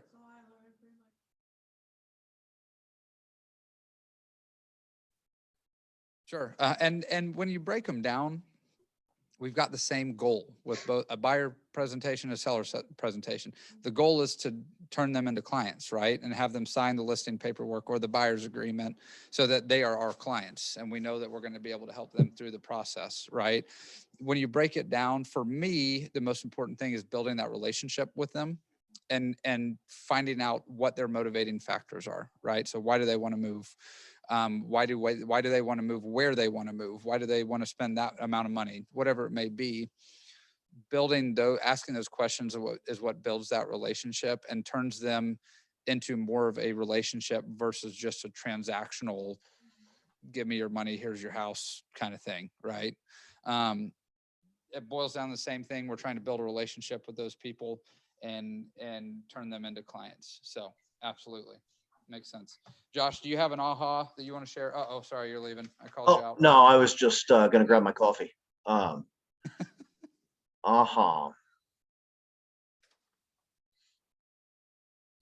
No, I mean, I think I'm just thinking about these and then how I would put them into, but nothing jumps off the page at this moment. Okay, cool. Okay, so we've got everything going on here, 10 contacts. I'll let you guys do that after we get done here. We may get done a little bit early so you can go do that on your own. Something that I want to jump back to and answer questions on. Go ahead and get your coffee, Josh. I'm just messing with you. Is the lead generation portion of this and finding the sellers, because we spent a lot of time on the sellers on the listing presentation, but if we can jump back to finding those seller leads and generating those seller leads, that's in my mind is kind of the important basis of this class. Everybody's got their own style of lead generation. For me, it's personal sphere. And building relationships with people that I know, and then essentially finding more relationships from those people. That's the easiest way for me to do it. And I like that. I like the deep relational sense. There's a lot of people that don't care as much for the relationship side. They're very much here for the transaction and helping someone through the transaction. And then let's move on to the next. There's not a right or wrong way to do it. It just depends on what you prefer. Do you like spending more time with somebody and digging deeper into a relationship? Or do you want to get in and out and be as efficient as possible? Again, find what you like to do and do it. What has been your primary, the question I would ask, what's your primary way that you are finding not just sellers, but clients in general? And we'll start with you since you've been doing it long. I feel like lead generation, I'm being very honest here, Bring it is on. not my best Okay. area of expertise, I guess, just because from where I came from, we were fed a lot of leads. So Let's say that again. we were fed a lot of leads. Okay. So I just got them that way. You just claim the leads and then you get it and you turn it into what you can. Okay. So that's basically what I based my business off of. I didn't really get a lot of organic leads. I kind of got some from my dad's friends just because he knows a lot of people. Sure. So those are just kind of people in my pipeline. I haven't closed on any of those, Yep. but I'm not the greatest with lead generation, which leads to I'm not very good with scripting and making those phone calls because I just never really knew who to call. Yep. So, and I know a lot of it is, I guess, focusing on your sphere and nurturing people that you know. And I kind of learned that in Ignite was just I wasn't nurturing the people that I knew as best as I probably should. Okay. So that's something that I'm working on, just because I've seen a couple people that I'm pretty close with and I would consider like one of my really good friend or decently good friends. Yeah. And they ended up going with somebody else just because they were more experienced and they had that connection previously. So I understood why they went in the direction that they did, but I want to be an option as well, I guess. Sure, absolutely. So what could you do better to position yourself as an expert for those kinds of people, or to add those kinds of people in that wouldn't know that you're in the business? I would say, I mean, I know that I need to do a lot better with keeping in touch with people, just because I'm one of those that whenever you see somebody after 2 years, like you're still going to be able to pick up a conversation. I saw Okay. someone from high school this weekend that Okay. I haven't talked to in 5 years, and we were able to pick up Yeah. where we left off. But it's just not, I'm not the best at reaching out sometimes because I get so busy with my own things. Yep. So I just need to kind of, I guess, incorporate or be more apparent in their lives, I guess. Or Okay. reach out to them more than I do. Okay, cool. How much do you do on social media? I mean, I post quite a bit. I have my own like real estate Instagram, Okay. and then I have my normal Instagram. So I have two different Instagrams just because I kind of kept them separate. Okay. But I'll still share stuff from my real estate Instagram on my real Instagram. Okay, cool. So, I mean, I what post is Instagram? So here's, I'm gonna Facebook too a little myself a little bit, not that I'm not a little bit. Facebook, better. my generation and older. Yeah. Right? So, Some of the parents on yeah. Facebook is where Yeah. right? No, I mean, I just say Instagram because I really do Instagram and Facebook. Everything that I share from Instagram is connected to my Facebook because I hated Facebook in high school. I kept it deleted. And the only reason I got Facebook is because I knew I was going into real estate. So, I just, everything that's on there is on Facebook. So I guess both of them. And all of the leads that I guess I've gotten from my dad was from my dad sharing them on Facebook. So Facebook is definitely it. I just need to get a little bit better with my social media managing and more time on that because I spent so long trying to break that habit because I was always on social media. And then I deleted it for like 5 months before I started real estate because I knew I was going to need to pick up. And then I broke that habit. And now I'm not that great at posting because I don't like doing it like I used to, but I need to get better at it. Yeah, it is. Yeah, definitely. So, yeah. Michelle, how about you? What are Trey, I think your mic may have gone dead.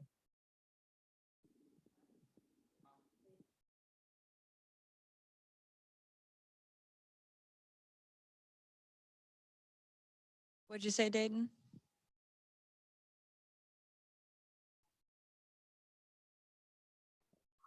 Trey's mic sounded like it may have died. We can't hear him. I can't hear him anymore.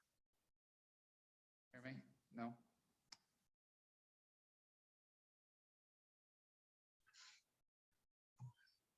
Okay, thanks. Are we good now? There we go. Yeah, thank you. Check 1, 2, perfect. Okay, so Michelle, go tell us, what are you doing now for lead generation and what could you be better at? Mm-hmm.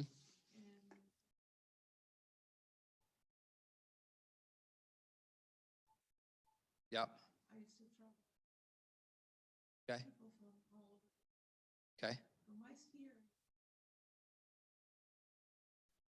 Okay. Yeah.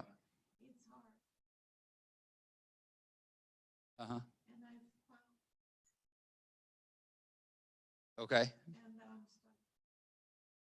Uh-huh. We can't hear her. Okay. Uh-oh. Is that, keep talking. We're gonna get you a mic that's, Ashley, is that mic dead too?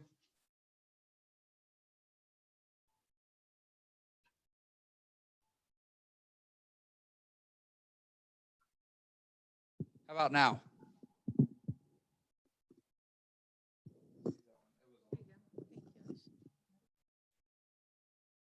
Can you hear me now? Yep, we're all good. Thank you. Okay. Okay, like I was saying before, basically I'm working on my social medias because that's what I know. Most of the people, even though I'm here in Springfield for about 15 years, but constantly I'm living for 2 years only. Okay. And I just got into real estate. I was doing something else. And before I used to travel all over the US. I was a circus performer. So I know people everywhere, like Okay. from north, south, east, and west. Okay. And so far I got a few referrals, but I would like very much to explore more the Springfield area, people closest to me. Cool. So I can finally have some more appointments, more leads and everything. Okay. And yeah, basically I'm working on Facebook. Yeah. And some people that my husband knows because he works in a place like is a transportation company, and there's Okay. a lot of people too. So I'm trying to explore the area. Cool. And I would love very much to do some open houses. So that would be my first goal right now, besides social media, because I'll be local and I will be very happy to do that. And just something that I'd like to add, like Kay was saying, even though you know people and they know that you knew, so they don't trust you enough. Yep. I would like some advice how you deal with them, what you tell them, so they gonna have more credibility on you. Sure, 100%. And that's tough starting out. A lot of that is getting in here and doing this kind of things where you're learning, right? So number one, in order to sound like you know what you're talking about, you've got to know what you're talking about, right?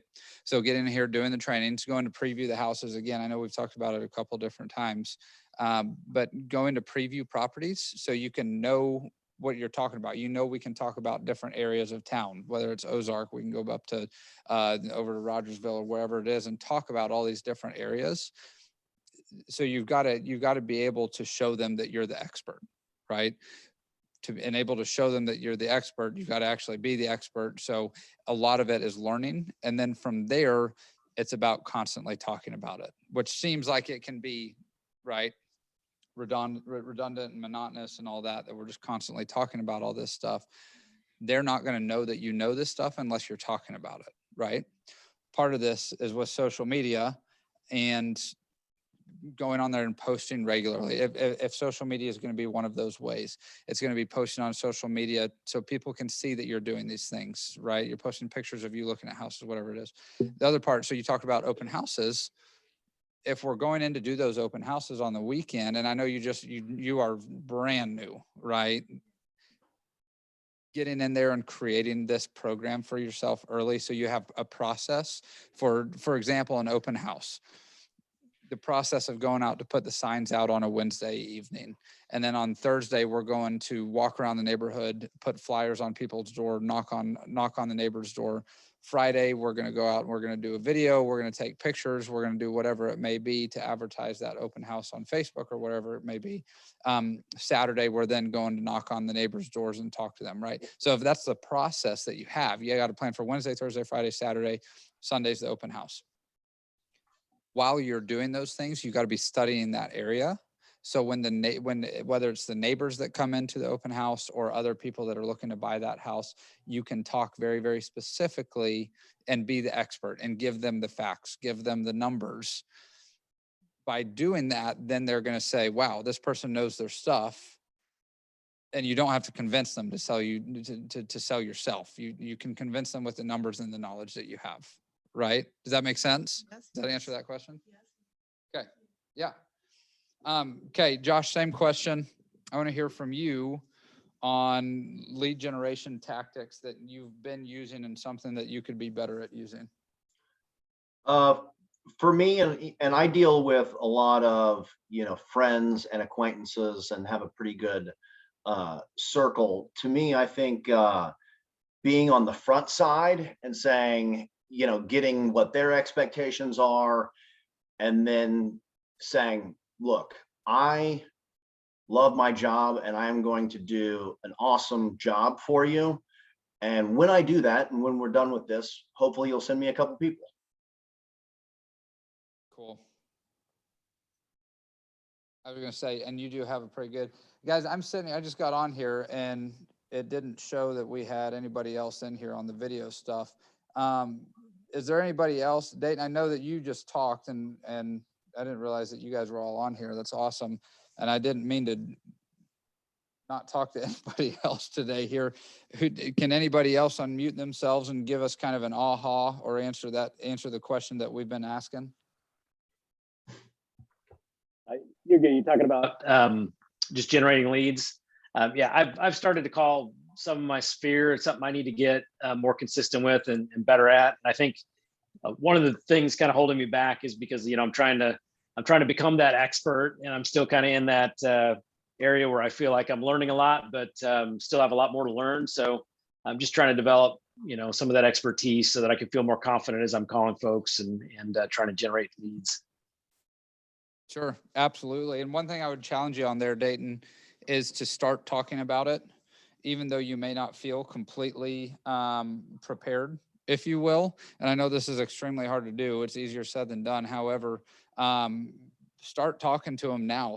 And don't be afraid to ask questions and say the words, "I don't know," to somebody. If you get in a conversation with somebody, it's not wrong to tell somebody that you don't know something. So I would challenge you to start really push yourself to go have those conversations now, and continue talking about it. Cause that's, the easiest way to learn stuff is by experience and doing it. So totally get where you're coming from. And that's a hard spot to not feel like you want to say something that is going to be totally wrong. But I mean, and just from the conversations we've had, enough you're not going to sound like a total moron. Just go start having those conversations. Well, thank you. Anybody else on there?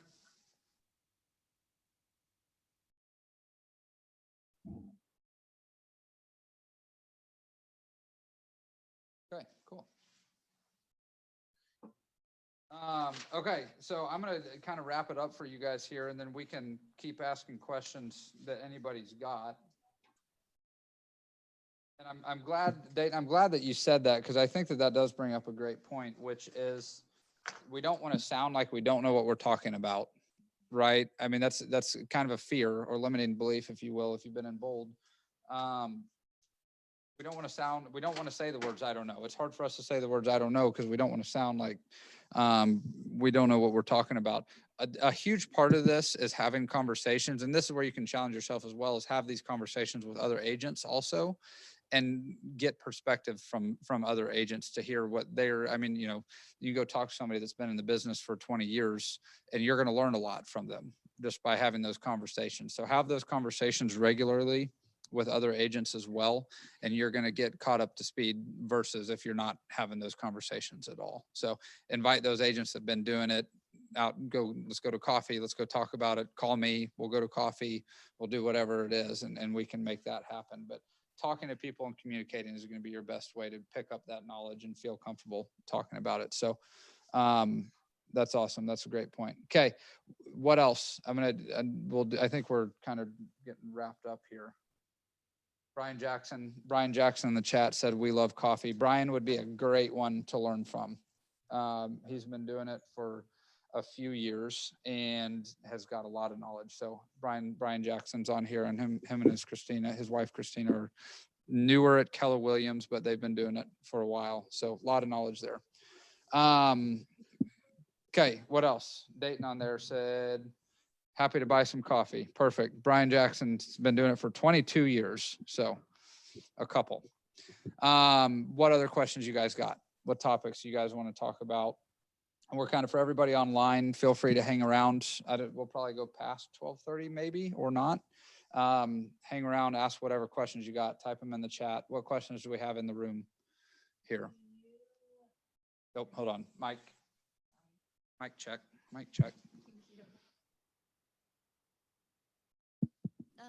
Do you just get your leads, I guess, from your sphere? I know you kind of said that, but do you do the whole cold calling thing? Or? We do a little bit. I mean, through our website, we have ways for people to sign up and input information when they're looking at houses. So we can capture leads that way and call those people. The vast majority of my business is through Sphere. and then other people's fear. So it's a lot of, I mean, it's a lot of networking. It's a lot of building those relationships. Yeah. Like what you guys were talking about whenever we came down here, it's asking for referrals. It's asking to say, do you know anybody that's looking to buy or sell a house? And continuing to always ask that, no matter who you're talking to, Yeah. and feeling comfortable saying that, to where we don't feel like, I mean, nobody wants to feel like a pushy salesperson, right? But you've got to find ways to throw that in the conversation and bring that up in the conversation to where it becomes a thing regularly, and you're asking that constantly. So you have that conversation always turning. Does that make sense? Definitely. Okay, cool. What else? Yeah, go for it. You're good. You're good. You're good. You're good. It's awesome. Okay. Have a great day. Yeah. Okay. Anybody else online have any questions? Probably wrap it up if not. Thanks for your time. This was awesome. Yeah, no problem, Josh. And again, I know Brian's on here in the chat. He wants to go grab coffee with everybody. So ask him, and I would always love to network with agents as well. So I'm happy to get coffee with anybody also. Okay, fantastic. Okay, cool. Thanks, Trey. Thank you. Thanks, guys. If you guys don't have anything else, we'll call it a day. So go out there and start calling people. All right, everybody's logging off. I guess I scared them away. Okay, see you guys. How to do this? How to do it?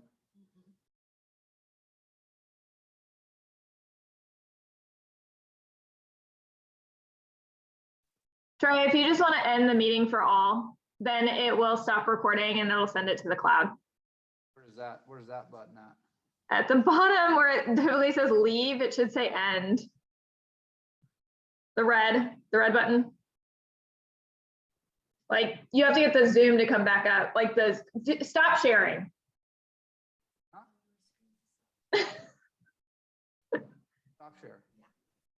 Yeah, and then at the bottom right-hand corner of the Zoom box, it'll say end meeting or leave or whatever.